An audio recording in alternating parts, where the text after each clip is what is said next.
Well, I'm going to start here. Desires are not, the subject at first, it sounds like desire versus divine purpose. Like there is kind of almost a little bit like, Competition. bad with better or good. Mhm. Um, when I studied Jesus Christ and the New Testament in my travels, and when before traveling, my dad gave me a book called Jesus, the Master of Desire, which was a French book.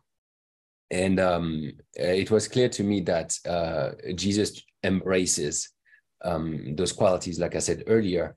What I've noticed on my personal journey is that when we are truthful and pay attention is a key word for anybody's life, to pay attention. If we pay attention of what's here and now, um, without saying it's wrong or having an idea that comes from the outside of us, say it could be a church, a school, or whatever ideas are coming in. You should be like this or not like this, but rather what is true here instead of repressing, right? And if we pay attention to it, we see that their desire is energy. It's pure energy. You have a desire for something, doesn't mean you have to act on it. But when the desire rises, something happens in the biology. The flowers are beautiful, but we don't want to necessarily pick them. It just, then it dies very quickly. Just let them live, and just be your own flower. So just keeping to pay attention. When we pay attention and embrace and honor the energy of desire within us, the desire is refined as we get older. Like someone, Angelika, I think, was talking about that. But the desire starts naturally unfolding. You can tell a child, don't do this, you'll be punished, but rather maybe a way to hold it with love, give caution. But children, teenagers are never going to do. They want to explore for themselves. It's not because we are already ahead of the game, that we can just implant our knowledge into someone. So the person has to go through their journey, wherever we're at, even if we're older in age physically.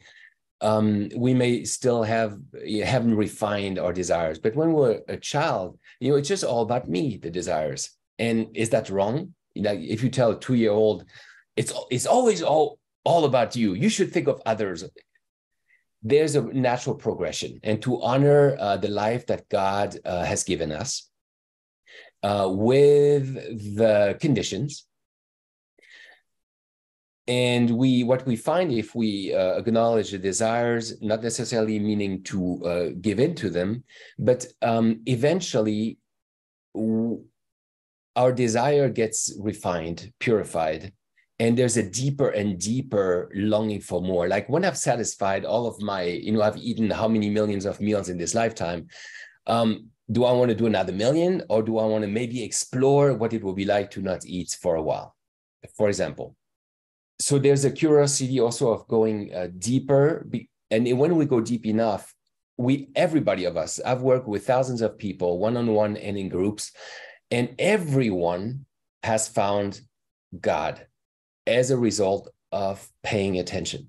If we pay attention, we start connecting dots. We see the rigging that's happening in life. We recognize it, and we recognize God in that. It's like, oh my God, even then in my suffering, I can celebrate God and experience joy. Even if the body is broken some ways, I am not the body. The body is the vehicle. And so if I live identified to the body, I'm going to eat chocolate and I'm going to feel good.